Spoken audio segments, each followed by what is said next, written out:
Bonjour à tous, c'est Hugo du podcast Devenir triathlète. Je remplace aujourd'hui Charlie pour l'introduction du jour et au sujet de l'épisode 408, on va parler transition. Transition en triathlon pour un nouveau format d'épisode, le premier d'une longue série, je l'espère, dédié à des guides pratiques pour vous aider à progresser et à performer sur certaines thématiques du triathlon. Et aujourd'hui, on commence cette série avec le sujet des transitions. Ça peut paraître simple et pourtant c'est négligé par 80-90% des triathlètes. Quand je dis négligé, c'est-à-dire que ce n'est pas optimisé. Et pourtant, il y a bon nombre de secondes, voire de minutes à aller chercher sur de simples transitions et sur des triathlons, que ce soit S, M ou même longue distance. Minute après minute, ça peut quand même être intéressant à la fin sur le chrono sans dépenser d'efforts physiques supplémentaires. Donc Charlie et Hermano vont vous livrer leurs meilleures astuces pour optimiser vos transitions. Et juste avant ça, on fait un petit point sur l'actu puisque c'est tout chaud, c'est tout frais. C'était hier les championnats du monde Ironman femmes à Nice avec la victoire de Laura Philippe devant Kate Matthews, Chelsea Sodaro. Et à noter 3 belles places de nos Françaises avec Marjolaine Pierret qui fait 4e, Jeanne Colombo 12e et Julie Yemolo 30e. Voilà la prestation de nos Françaises à Nice. Je vous laisse sans plus attendre avec l'épisode du jour. Place à Charlie et Hermano pour les transitions. Bonne écoute. Salut les sportifs, c'est Hermano et je suis très heureux de vous recevoir pour ce nouvel épisode du podcast Devenir triathlète X OpenTri. On parle d'OpenTri, on revoit un petit peu notre planning éditorial, on revoit un petit peu les formats des épisodes qu'on vous propose et puis justement, je suis très content d'avoir avec moi à mes côtés Charlie d'OpenTri et on va vous proposer un nouveau format d'épisode aujourd'hui. Salut Charlie. Salut Hermano, comment tu vas ? Ça va, t'as vu, je suis un petit peu déstabilisé, un nouvel épisode, j'ai du mal à trouver mes mots, tu me perturbes. Écoute, il va falloir prendre les marques, ça tombe bien, le sujet du jour, c'est aussi un sujet sur lequel il faut prendre ses marques. Donc non, c'est très chouette, on est très heureux de vous proposer ce nouveau format. On espère qu'il va vous plaire et qui va vous apporter plein de bons conseils. Yes, écoute, on va mettre tout de suite les pieds dans le plat. On s'était dit qu'après les conseils d'experts de Sébastien Diffenbrom sur la nutrition, d'ailleurs, si vous n'avez pas écouté cet épisode, on vous invite toutes et tous à aller l'écouter. On est resté un peu simple, j'ai envie de dire, on n'est pas trop rentré dans le détail de la nutrition et de la micronutrition dans le triathlon. Et c'était l'objectif, c'était un petit peu un épisode d'introduction à ce qu'on appelle les conseils d'experts. Vous retrouverez ce type d'épisode une fois par mois à peu près sur le podcast Devenir triathlète. Aujourd'hui, on vous propose plutôt un format discussion avec Charlie et on va aborder le sacro-saint sujet des transitions dans le triathlon. N'est-ce pas Charlie ? Ouais, un super sujet qui fait souvent bien peur aux débutants parce que c'est une vraie particularité du triathlon, que c'est un truc qui est assez difficile à réaliser à l'entraînement et qui est souvent pas mal obscur pour les débutants qui se demandent un peu comment se passe une transition, à quel moment je retire ma combi, est-ce qu'il faut que je mette des chaussettes pour partir à vélo. Et donc l'objectif aujourd'hui c'est de discuter de ce sujet-là pour déconstruire un peu les mythes et puis surtout pour vous expliquer clairement pas à pas comment se passe une transition. Ça c'est pour les débutants. Et pour les plus experts, comment est-ce qu'on peut gagner du temps sur les transitions ? Parce que s'entraîner dans les 3 sports pour gagner quelques secondes ou quelques minutes, c'est bien. Mais quand on peut gagner des secondes ou des minutes quasiment gratuites sans entraînement en transition, c'est encore mieux. Ouais, moi tu me connais, j'aime bien vulgariser un peu les choses. Je te propose qu'on commence par une toute première chose qui serait, en fait, c'est quoi une transition ? C'est quoi ce mot transition ? Parce que on fait du triathlon, on fait 3 sports, TR, ouais, ok, bon, ça marche, mais c'est quoi une transition ? Pourquoi on doit transitionner ? On fait une mue, on passe d'un poisson à un humain Qu'est-ce qui se passe ? Alors, les transitions, c'est globalement les périodes de changement entre les différentes disciplines du triathlon. Des transitions, il y en a 2, étant donné que on enchaîne 3 disciplines en triathlon. Il y a la première transition qui passe de la natation au vélo, qui s'appelle la transition 1, la T1 souvent, et la transition 2 qui passe du vélo à la course à pied. Ça, c'est la T2. C'est aussi un lexique que vous retrouvez sur les épreuves de duathlon ou d'aquathlon, les autres épreuves enchaînées, sur lesquelles la transition, c'est toujours le moment où on se change pour passer à la discipline suivante. Alors, tu dis on se change. D'ailleurs, est-ce qu'on se change obligatoirement pour passer d'une discipline à l'autre ? Alors, On va le voir, ça dépend des cas. La plupart du temps, on va essayer de minimiser les changements pour gagner le plus de temps possible. Après, ça va dépendre des conditions de natation. Est-ce qu'on a nagé avec une combi ou sans combi? Ça dépend aussi souvent de la longueur de l'épreuve. Sur des épreuves type courte distance, il y aura très peu d'intérêt à se changer et on essaiera de rester en trifonction tout le long. Là où sur des épreuves plutôt d'Ironman, voire même d'ultra, il peut être un peu plus judicieux de se changer pour gagner un peu en confort. Mais on va le voir, il y a un vrai enjeu surtout sur les courtes distances, de gagner du temps sur ces transitions, parce que gagner du temps, c'est aussi gagner du stress. Ça, on en reparlera un peu après. Ouais, effectivement, c'est ce que j'allais dire, parce que gagner du temps à tout prix, c'est une chose, mais si c'est pour se rajouter du stress, de la charge mentale, alors qu'on a déjà des milliards de choses à penser quand on est en pleine compétition, entre l'alimentation, regarder tout droit, nager tout droit, ne pas rater la bouée, éviter la mandale du copain ou de la copine qui nage avec nous dans la lessiveuse, ça fait pas mal de choses à penser. Donc si on pouvait déjà préparer un peu ces transitions, et c'est justement l'objectif de l'épisode du jour, qu'est-ce qu'on peut faire, Charlie ? T'as raison, petit point de précision, t'as raison, je rebondis sur ce que tu dis maintenant. En fait, déjà, ce sujet de la transition, il va falloir l'aborder différemment selon son niveau d'expérience et son objectif sur triathlon. Si on est débutant et qu'on va s'aligner sur son ou ses premiers triathlons, le premier objectif, c'est de limiter le stress et que ces deux périodes-là de transition soient faciles à aborder, qu'on prenne ses marques, qu'on sache dans quel ordre faire les choses sur les deux transitions. Et puis, si on est un peu plus compétitif, là, on va pouvoir commencer à optimiser ces transitions, à gagner du temps.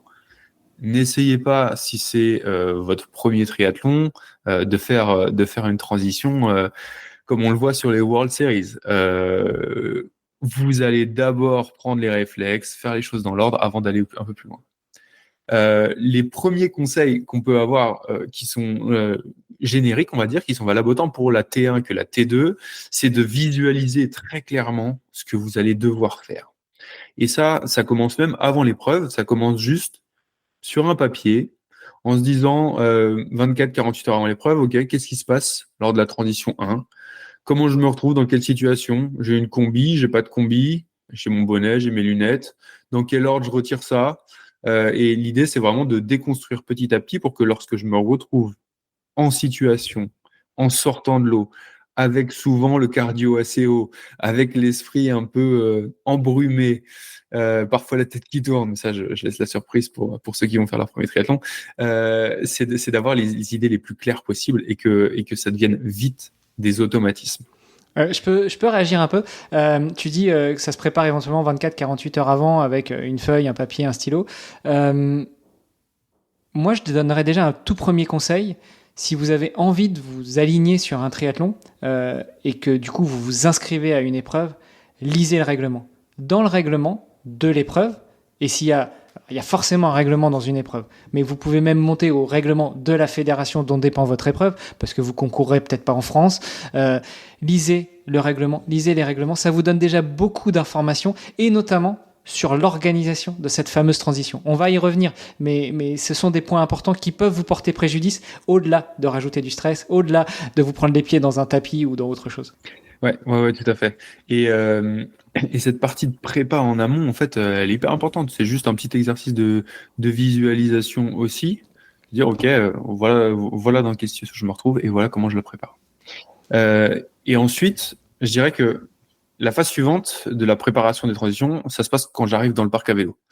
Quand j'arrive dans le parc à vélo, avant le début de l'épreuve, lorsque j'installe mes affaires, là déjà, un emplacement bien préparé avec les affaires placées dans le bon ordre, c'est déjà s'assurer une transition la plus fluide possible. Ça veut dire que, concrètement, alors on va rentrer dans les détails après de ce qu'on peut faire, pas faire, mais concrètement, je vais pas planquer mes chaussures de course à pied au fond d'un sac. Si je veux juste ne pas être en situation de stress, pouvoir les sortir rapidement et les mettre rapidement lors de la T2, je vais pas les planquer au fond d'un sac. C'est pareil, je vais éviter aussi, je vais réserver un emplacement pour, lorsque je sortirai de l'eau, jeter ma combi et éviter que ma combi mouillée elle arrive sur mes baskets de course à pied que je vais reprendre 1, 2 ou 3 heures plus tard et sur lesquelles je démarrerai avec de l'eau dedans. Donc, il y a vraiment un truc sur ok, comment je prépare ma zone de transition, je mets les choses dans l'ordre, je mets les choses clairement exposées pour que je puisse les attraper au bon moment. Et donc ça, c'est juste aussi un petit travail de préparation à faire quand on arrive dans le parc à vélo pour être sûr d'avoir tout à disposition. Et je rebondis encore une fois là-dessus sur le point règlement. Regardez le règlement parce que parfois il y a des organisations qui vous obligent à venir avec un bac. Vous n'avez pas de bac? Ah bah ouais, bah vous pouvez pas prendre le départ.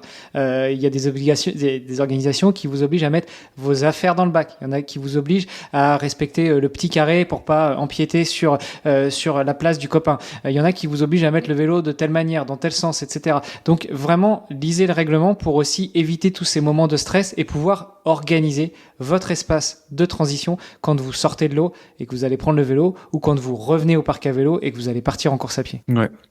Et si on peut faire quelques généralités sur les emplacements, vous avez toujours un emplacement qui vous est dédié. Vos affaires ne doivent la plupart du temps pas dépasser de cet emplacement et doivent être mises soit dans un bac, comme le disait Hermano, soit dans un emplacement précis d'où elles ne devront pas dépasser. Vos affaires ne devront pas dépasser la limite de la roue avant de votre vélo. Voilà. L'idée, c'est d'avoir un emplacement propre et qui soit bien placé. Des petits trucs auxquels penser pour les débutants, c'est vraiment se concentrer, encore une fois, sur avoir toutes ces affaires accessibles dans l'ordre. Pour les gens qui sont un peu plus avancés, là, on va pouvoir rentrer dans des choses qui sont de l'ordre de l'optimisation. Notamment, je pense à sur la première transition, lorsque vous sortez de la natation et que vous allez prendre votre vélo, à des choses qui peuvent être déjà un peu plus avancées. Alors, typiquement, ça vous le voyez souvent, les chaussures accrochées directement sur le vélo. Donc ça, les chaussures accrochées sur le vélo, ça veut dire que vos chaussures de vélo sont clipsées et qu'elles sont, la plupart du temps, tenues avec un élastique dans la boucle arrière de la chaussure et sur le cadre. Ça permet d'avoir les chaussures à plat, elles sont prêtes à être enfilées, elles sont ouvertes en grand et ça me permet de pas avoir à mettre mes chaussures et surtout pas avoir à courir avec mes chaussures. Pas abîmer les semelles, qu'elles soient en carbone ou pas, mais pas abîmer les semelles, pas abîmer les cales, et s'assurer aussi de ne pas glisser. Bon alors là, je le dis, si vous voulez avoir une petite illustration, on va demander à Hugo qui s'occupe des vidéos de nous incruster une petite image à ce moment-là, parce que si vous avez jamais fait de triathlon et que vous visualisez pas, vous êtes certainement en train de vous dire mais qu'est-ce qu'il me raconte, un élastique, des chaussures, le vélo, comment je fais, j'arrive au vélo, il faut que je décroche mon élastique, je prends quoi, je prends le chouchou de ma sœur, non, c'est tout simple, les petits élastiques de cuisine, vous accrochez ça sur la boucle de la chaussure à l'arrière, la chaussure de vélo, elles sont en général prévues pour ça, les chaussures de triathlon, et puis vous passez l'élastique dedans et ce petit élastique vous l'accrochez à un endroit sur le cadre. En général, c'est l'attache rapide de la roue arrière, et ce qui fait que quand vous allez monter sur le vélo avec la pression, le petit élastique de cuisine il va péter, ça tiendra la chaussure, mais ça vous évitera de perdre du temps et de râper les chaussures par terre. Et d'ailleurs, j'en profite pour dire que s'il y a des choses qui sont pas forcément faciles à visualiser là, on vous mettra bien sûr dans le lien de l'épisode, dans la description de l'épisode, le lien vers l'article et le guide avec les photos et tout le détail pour que vous puissiez y revenir ensuite. Après, c'est peut-être si on rentre dans le détail des deux transitions. La première transition natation-vélo, elle débute finalement même un peu avant la sortie de l'eau. Parce que lorsque je fais mes derniers mètres ou mes dernières centaines de mètres en natation, il faut déjà que je pense à ce qui va se passer après. Il y a deux trucs qu'on peut penser à faire dès lors qu'on commence à voir la fin de la partie natation. Le premier truc, c'est commencer à remettre des jambes un peu plus activement. Remettre des jambes parce qu'on va en avoir besoin pour démarrer la partie vélo. Donc, on remet un peu de jambes, gentiment, on ne s'épuise pas, mais on réactive un peu les chaînes musculaires inférieures. L'autre truc, c'est aussi, si vous avez respiré toujours du même côté, de reprendre quelques respirations des deux côtés sur les dernières centaines de mètres. Ça permet d'éviter d'avoir la tête qui tourne et de se resituer un peu mieux dans l'espace avant de sortir de l'eau. Ça, c'est les deux trucs qu'on peut faire quand on est encore dans l'eau. Quand je sors de l'eau, plusieurs trucs. Je me retrouve avec typiquement donc mon bonnet sur la tête, mes lunettes sur les yeux et une combi.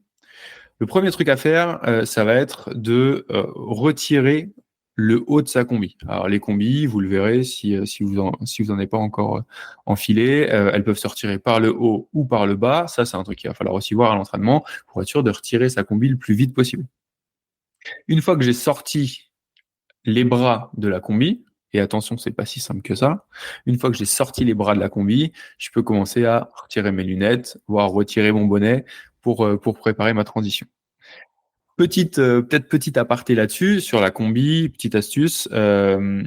Si vous voulez que la combi se retire plus facilement aux bras, mais aussi aux jambes, vous pouvez mettre un peu de crème anti-frottement aux poignets et aux chevilles pour que vous puissiez les retirer plus rapidement.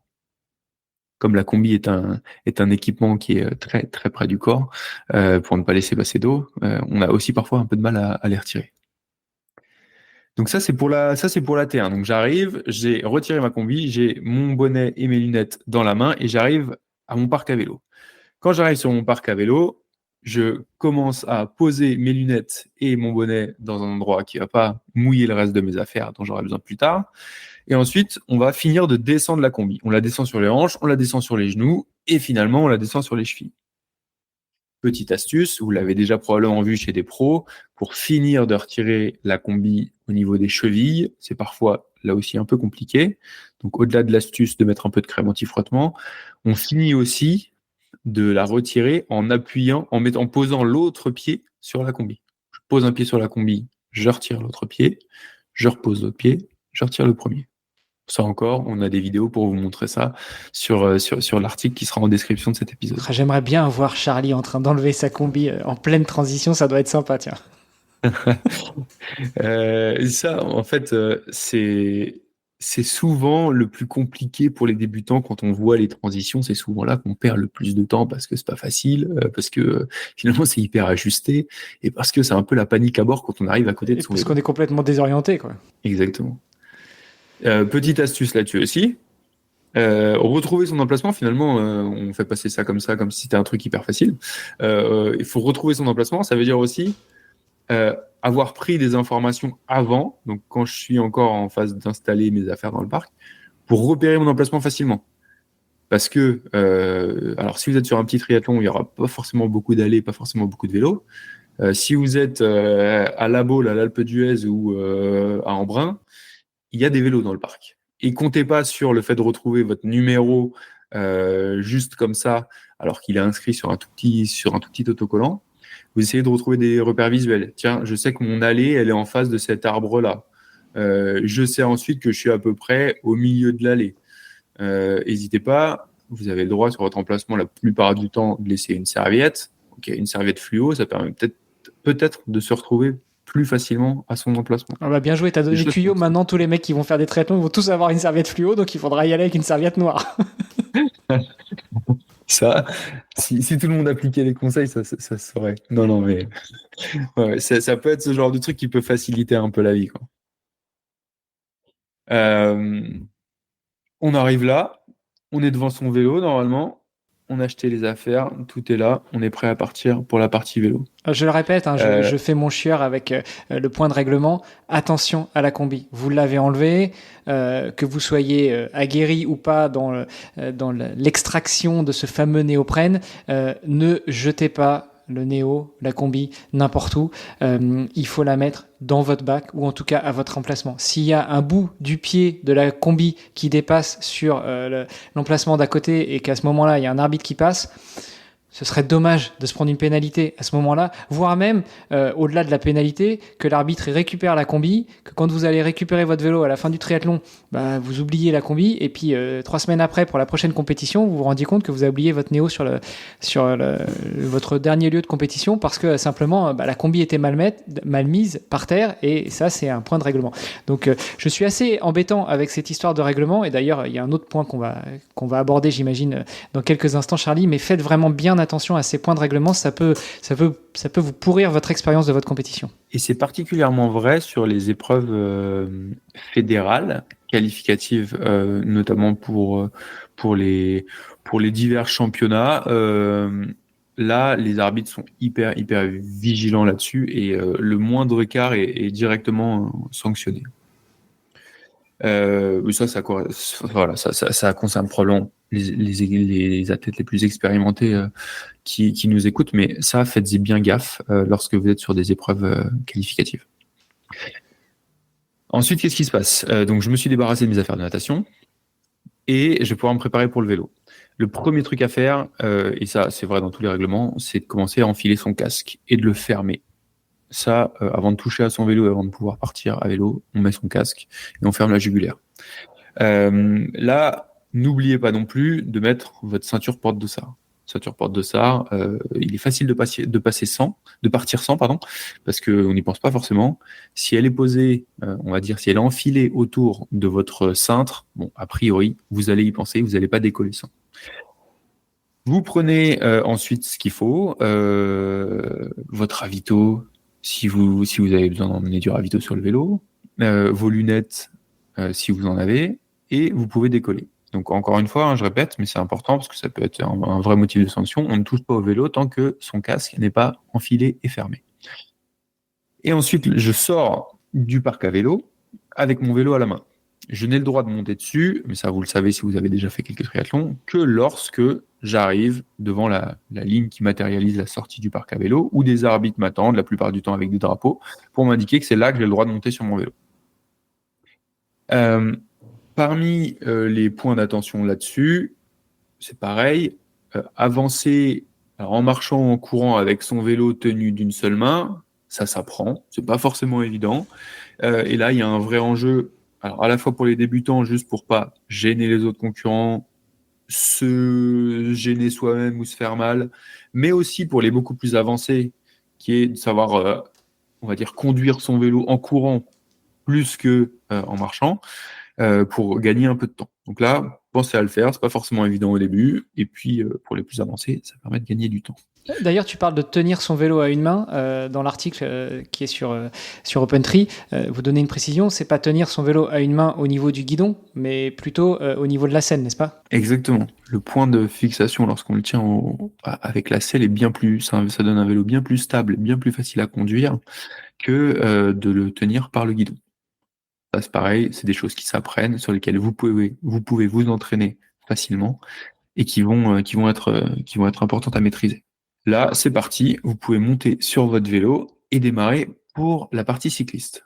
Seul truc sur lequel vous pouvez faire attention, c'est de démarrer aussi avec le bon développement, le bon braquet, pour démarrer la partie cycliste. Bon, s'il y a une bosse juste après le départ, bon, peut-être que grand plateau, petit pignon, c'est peut-être pas le bon choix.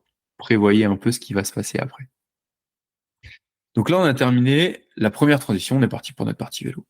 Moi, je rajouterais un point dans la transition, justement, parce que je pense que c'est des choses qui sont parfois oubliées, mais qui, pour moi,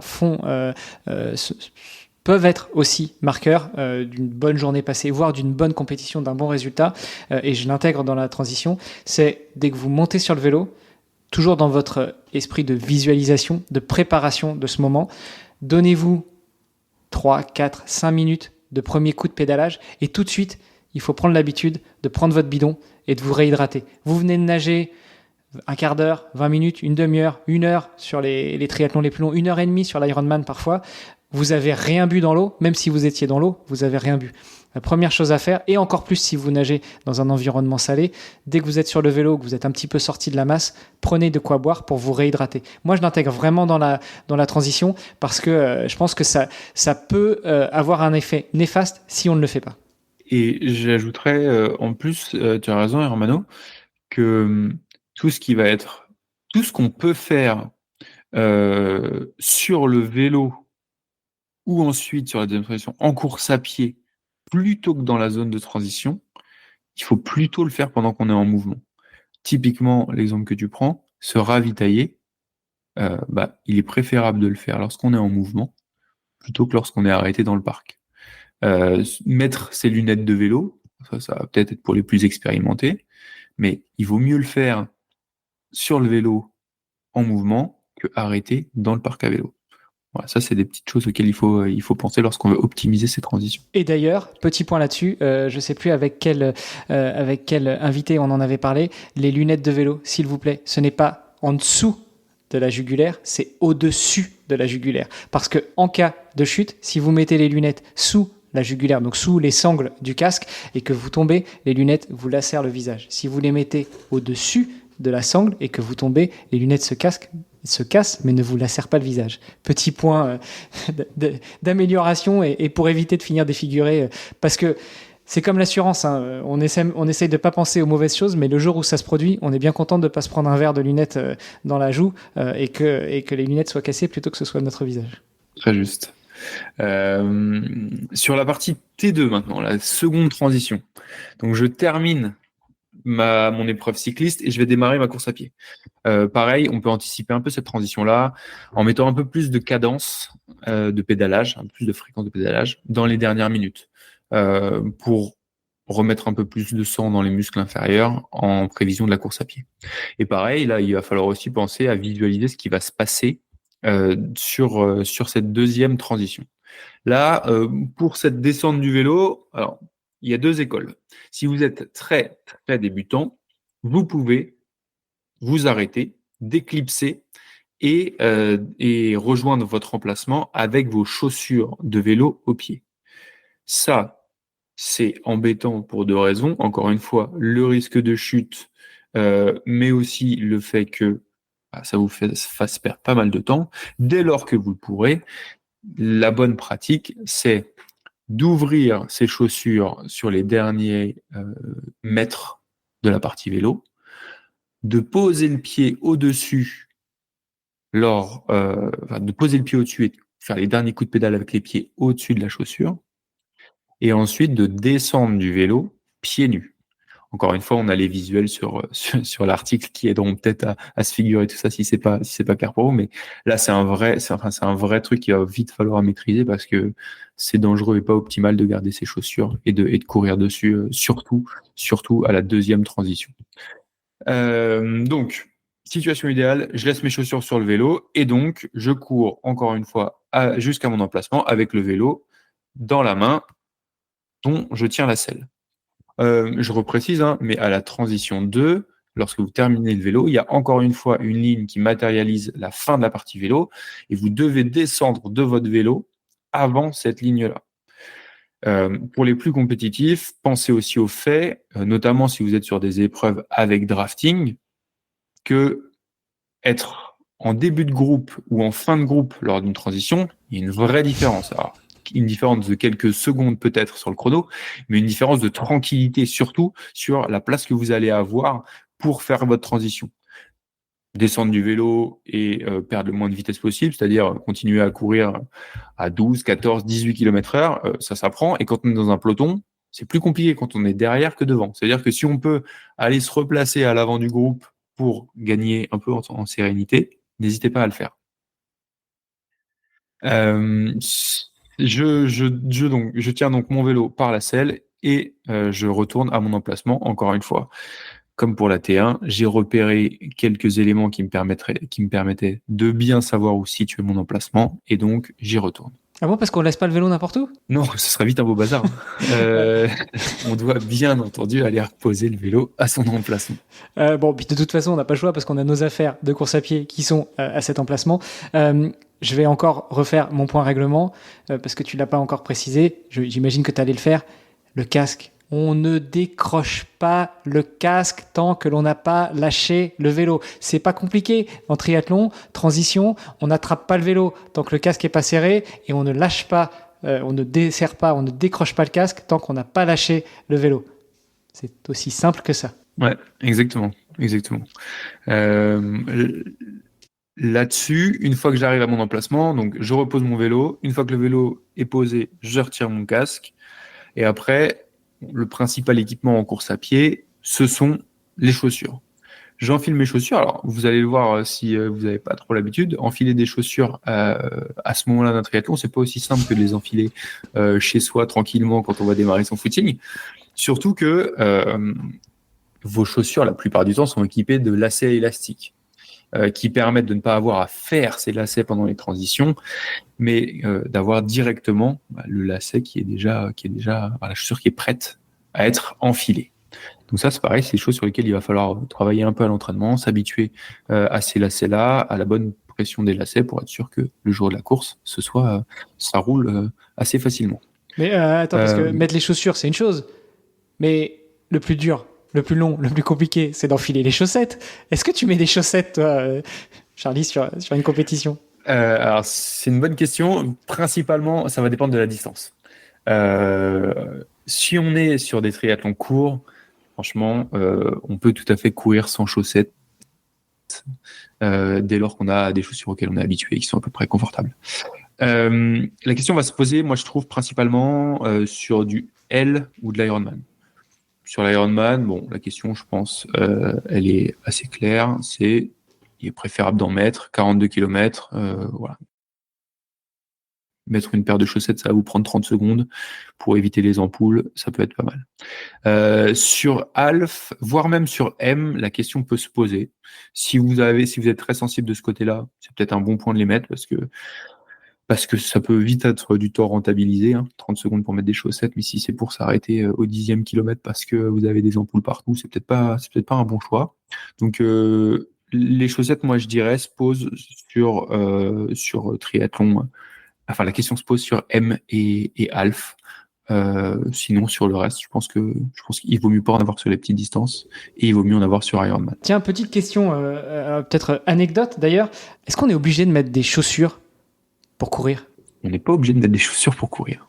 Non, on n'est pas obligé. Sur la plupart des épreuves, on n'est pas obligé de mettre des chaussures pour courir. Tu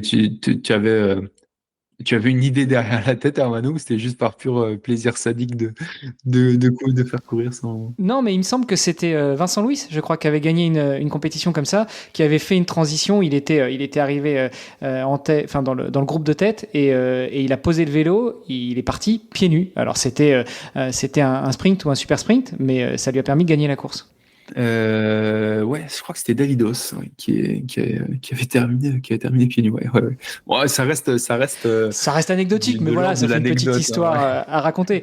En même temps, je sais pas, si t'es sur une course au JO, que t'arrives dans le peloton et puis que t'as déjà fait une prépa pieds nus et que ça te gêne pas, surtout qu'au JO, de toute façon, tu cours sur un tapis. Bon, bah pourquoi pas, quoi. Enfin, un tapis rouge, je veux dire. Tu cours dehors, mais why not? Non, tu le ferais pas, toi? Pas sûr. Je te laisse tenter. Je te suis après.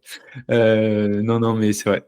Mais ça peut arriver. Enfin, j'ai le souvenir l'année dernière sur un triathlon que je faisais avec Hugo, membre de l'équipe OpenTri, qui se retrouve à avoir des ampoules parce qu'on a couru dans le sable sur le premier tour, qui finit son deuxième tour de course à pied, pieds nus en tenant les chaussures dans la main, quoi. Mais point important, en tenant les chaussures dans la main. Si vous démarrez avec des chaussures, vous les laissez pas sur le côté. Vous finissez avec. L'aide extérieure, même pour ramasser des chaussures, c'est une aide extérieure. Ou alors vous pouvez les laisser sur le bord, vous finissez votre triathlon et puis après vous retournez les chercher, donc vous reperdez du temps pour repasser la ligne avec la chose. Remarque, ça peut être marrant si c'est si c'est des courses à pied en boucle. Je sais pas, t'as 5 boucles, il y a 2 boucles, t'as envie de les faire sans les chaussures, tu poses les chaussures, est-ce que t'as le droit de récupérer après? Bon bref, c'est un sujet qu'on évoquera plus tard. On parle des chaussures, on parle aussi très souvent, en tout cas du haut de mon grand âge de pratiquant de triathlon, du talc. Est-ce qu'on met du talc? Est-ce qu'on n'en met pas? Qu'est-ce que ça apporte? Qu'est-ce que ça apporte pas? Quand on revient du vélo, des fois on est dans des ambiances un peu humides ou alors des fois on suit un peu des pieds. Est-ce que c'est une bonne chose de mettre du talc? Dans quelles chaussures? Les chaussures de vélo, les chaussures de course à pied? C'est quoi ton avis là-dessus? Le talc, vous le verrez souvent utilisé par les athlètes un peu expérimentés dans leurs chaussures de course à pied pour pouvoir justement courir pieds nus. Ça permet d'absorber un peu l'humidité et globalement, on va dire, d'améliorer le confort. Donc mettre du talc dans ses chaussures de course à pied, c'est une bonne chose si vous envisagez de courir pieds nus. Pieds nus dans les chaussures. Également, pieds nus dans les chaussures. Oui, pardon, pieds nus dans les chaussures, sans chaussettes. On peut également en mettre dans les chaussures de vélo. Parce que les chaussures de vélo, alors on va revenir sur ce point peut-être, mais si vous choisissez, et c'est la plupart du temps le cas, de faire votre vélo sans chaussettes, avoir un peu de talc dans les chaussures de vélo, c'est aussi une bonne chose. Parce que là, c'est sûr, vos pieds seront humides en sortant de la natation. Donc, la bonne pratique, c'est aussi d'en mettre un peu dans les chaussures de vélo. Je faisais ce petit aparté. On parlait des chaussettes. Est-ce qu'on en met? Est-ce qu'on n'en met pas? La plupart du temps, on met les chaussettes à la deuxième transition lorsqu'on en met. Sur la transition vélo, course à pied. Pourquoi? Parce que les pieds sont toujours plus secs à la deuxième transition et donc les chaussettes plus faciles à mettre qu'à la première. La première, on sort de l'eau, mettre des chaussettes avec les pieds mouillés, c'est un vrai enfer. Et la plupart du temps, on n'a pas le même souci de confort dans des chaussures de vélo ou dans des chaussures de course à pied où il y a souvent bien plus de frottement. Petit point aussi, on a parlé de plusieurs types de triathlon. Ça va du court au moyen, au long, à l'Ironman, à l'ultra. Tu l'as dit, mais il y a aussi des conditions parfois de transition. Parfois, on arrive à son vélo ou on dépose son vélo et puis on repart directement. Parfois, comme sur des organisations comme Ironman, il y a des tentes spécifiques prévu pour ça. C'est pas le sujet du jour, mais regardez-y aussi parce que parfois sur des triathlons Ironman ou sur des triathlons extrêmes, on peut avoir envie de se changer complètement, changer la trifonction, mettre une trifonction longue, mettre des vêtements de vélo, mettre des vêtements de course à pied parce qu'on va partir sur un marathon. C'est tout à fait possible. Il y a des tentes qui sont prévues pour ça. Il y a des réglementations à respecter. Parfois, les hommes se mettent pas à poil devant les femmes dans les tentes qui sont prévues par l'organisation. Donc regardez tout ça. C'est pas le sujet du jour, mais c'était juste histoire d'instiller aussi ce point si jamais vous vous préparez sur des épreuves comme ça. Ça rejoint ce qu'on disait en intro, c'est-à-dire que des transitions, ça se prépare. Ça fait partie de la préparation. Se préparer aux transitions, c'est souvent un truc qui est un peu sous-estimé, même sur des athlètes qui sont assez expérimentés. Je prends un petit exemple assez simple. Sur un format Alpha Ironman, où on a 1900 mètres de natation, vous allez bosser tout l'hiver pour essayer de gagner, disons, 5 secondes aux 100 mètres. Pour gagner 5 secondes aux 100 mètres en un hiver, il va falloir y nager. Il va falloir s'y mettre sérieusement pour passer ce cap-là. Et 5 secondes aux 100 mètres, en fait, sur un Ironman, ça fait 1 minute 35. Posez-vous la question quand même de savoir s'il n'y a pas dans cette minute 35 que vous cherchez à aller gagner, s'il n'y a pas des choses que vous pouvez gagner en transition. Parce qu'on perd très, très facilement des secondes, des dizaines de secondes, parfois des minutes en transition, qu'on essaye de gagner absolument à l'entraînement sur les autres épreuves, mais qui peuvent être gagnées finalement en retravaillant 3-4 fois pendant l'hiver ces transitions. Sur les conseils pour correctement travailler ces transitions pendant l'hiver, le plus compliqué, ça va être de travailler l'enchaînement natation-vélo. Ça, c'est super difficile parce que c'est très, très difficilement reproductible. On n'a pas forcément une piscine dans le jardin et puis la possibilité d'aller faire un tour de vélo juste après. Ça, c'est assez compliqué. Non, mais donc, en revanche, c'est pas la peine de se préparer à nager 3800 mètres dans une piscine, même dans son jardin, et puis après d'aller rouler 180 bornes pour préparer ses transitions. On peut nager 200 mètres, on peut nager 50 mètres en sprint, juste pour se donner l'impression qu'on est sur la fin de l'épreuve de natation, monter sur le vélo, faire 1 kilomètre, juste pour avoir cette sensation, revenir à la piscine, du copain, le lac, ou autre, et puis recommencer. En fait, comme tu le dis, c'est une séance d'entraînement. On préconise pas d'en faire une par semaine, mais une par mois, se mettre une séance d'entraînement où on va travailler les transitions. On fait 15 répétitions de la T1 et 15 répétitions de la T2. Ça fait une séance d'1 heure. Et franchement, déjà, on est plus rassuré psychologiquement, on a quand même bossé, et puis ça permet de préparer justement sa prochaine épreuve. Exactement. Et cette heure-là, elle sera hyper importante et elle permettra des gains, alors soit de tranquillité, soit chronométrique, assez importants. Bien plus que d'aller passer 1 heure supplémentaire à travailler l'une des 3 disciplines, vraiment. Ça, c'est un truc, tant que vous maîtrisez pas les transitions de manière absolue, continuez à les bosser. Parce que c'est vraiment là que vous allez aussi continuer à gagner du temps. Peut-être quelques petits conseils encore une fois sur la transition 1, natation vélo. Après des entraînements, comme tu disais, Arnaud, après des entraînements en eau libre, n'hésitez pas à aller enchaîner quelques minutes de vélo. Si vous pouvez pas, quelques minutes de course à pied. C'est pas exactement la même transition, mais vous allez apprendre à enchaîner, sortir de l'eau, être efficace dans votre changement et pouvoir enchaîner sur une autre discipline. Pareil, sur vos sorties en eau libre, en natation, sur les 5-10 dernières minutes, activez vos jambes et variez votre rythme respiratoire. C'est des choses dont on a parlé tout à l'heure. Ça, on peut le faire facilement sur une sortie. Et ça permet déjà de l'intégrer. Pareil, sur la partie de la combi, la combi, c'est peut-être un peu moins facile, mais il faut quand même l'avoir retirer au moins une fois chez soi pour pouvoir voir un peu ce que ça fait, quoi. Quand on aura le cardio à 180 et qu'on saura plus comment on s'appelle, c'est pas mal d'avoir déjà retiré la combi une fois et de pouvoir avoir intégré ça une première fois. Et pour vous mettre dans l'ambiance, moi je vous conseille un truc, vous prenez une douche avec la combi, vous fermez bien toutes les fenêtres, toutes les portes de la salle de bain, comme ça il y a une ambiance très hammam bien chargée, et à ce moment-là, vous sortez de la douche, bon, vous risquez d'en mettre un peu partout, et c'est pas grave, vous passerez un coup de serpillière derrière, ça fait partie de la transition, mais sortez de la douche et essayez d'enlever la combi. Si vous l'avez jamais fait, ne serait-ce que dans votre salle de bain, vous allez voir l'engagement que ça vous demande, et ça vous permettra de vous préparer à faire ça à côté de votre vélo en vous disant faut pas que j'oublie de mettre le casque, faut pas que j'oublie de mettre le dossard, il faut pas que j'oublie de boire un verre, il faut pas que ça participera à votre calme lors de la compétition. C'est un peu de nettoyage, mais ça vaut le coup. Sur le deuxième enchaînement et la transition vélo-course à pied, c'est un peu plus facile à travailler. C'est un peu plus naturel et on va pouvoir le mettre en place tout au long de l'année. Ça. Alors, on parle un peu plus d'enchaînement que de transition là sur ce premier conseil, mais dès que possible, après une sortie vélo ou home trainer, n'hésitez pas à aller faire un peu de course à pied. Ça va vous permettre d'appréhender cette situation-là, où bien souvent, on a le cardio qui monte très vite, on a les mollets qui sont un peu contractés, et plus vous le faites à l'entraînement, plus vous créez des adaptations musculaires.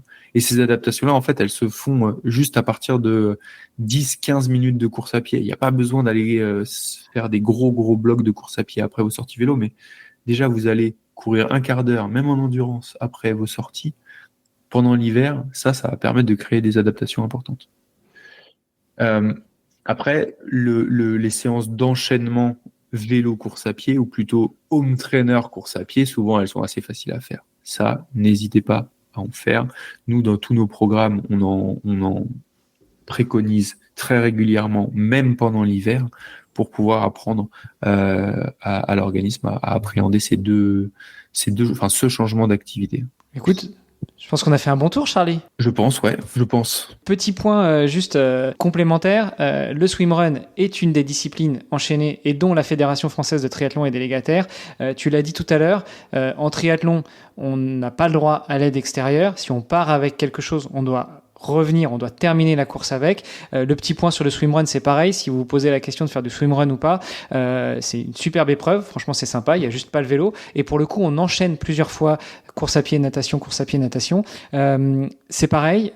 Vous partez avec du matos, vous devez arriver avec. À la limite, si vous voulez faire un swimrun avec des palmes et avec des plaquettes, il n'y a pas de problème. Mais pensez à courir avec vos palmes, c'est peut-être pas l'idéal. Voilà. Donc, il y a ce petit point-là, et pareil, dans le swimrun, les transitions, ça se travaille, mais le swimrun peut aussi être une bonne alternative à la préparation de vos transitions pour votre triathlon. C'était mon petit point de conclusion que je t'avais réservé, Charlie, alors qu'on n'en avait pas parlé.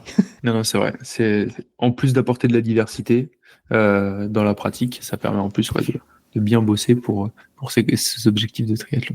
Qu'est-ce qu'on se souhaite que toutes nos auditrices et tous nos auditeurs qui auraient des questions complémentaires reviennent vers nous. Si vous voulez effectivement voir à quoi ça ressemble, tout ce qu'on a pu vous raconter alors que vous n'avez jamais fait de triathlon, allez voir des copains faire des tris. Et puis sinon, direction opentree.fr pour en savoir un petit peu plus. Et puis, on avait aussi écrit le livre Devenir triathlète, dans lequel vous avez quelques infos sur le matériel, sur les transitions et sur plein d'autres choses. Donc n'hésitez pas. Tout ça, ça se retrouve sur devenirtriathlète.com. Merci Armano, je pense que on a fait un bon tour. J'espère que ce format va vous apporter des conseils pratiques et vous permettre de progresser un peu à vous qui nous écoutez.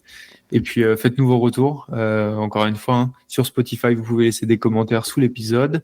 Vous avez bien sûr notre Instagram où vous pouvez nous poser vos questions, vous envoyer vos messages et nous dire un peu ce que vous avez pensé de ce nouveau format. Et puis on se retrouve le mois prochain. Ça marche. À plus. Salut.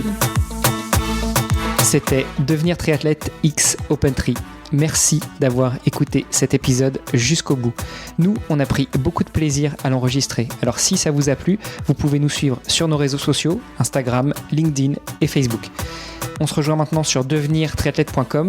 Vous allez retrouver l'ensemble des épisodes, mais aussi des outils, des ressources et des conseils gratuits pour débuter, progresser ou performer en triathlon. on ajoute toutes les semaines de nouvelles ressources. Si vous avez une idée d'invité, n'hésitez pas à nous envoyer un petit message. Et si vous voulez être accompagné sur vos prochains objectifs sportifs, connectez-vous sur opentree.fr et on se fera un plaisir de vous aider. Alors, n'hésitez pas, on se retrouve tout de suite sur devenirtriathlète.com et opentree.fr. Salut les sportifs!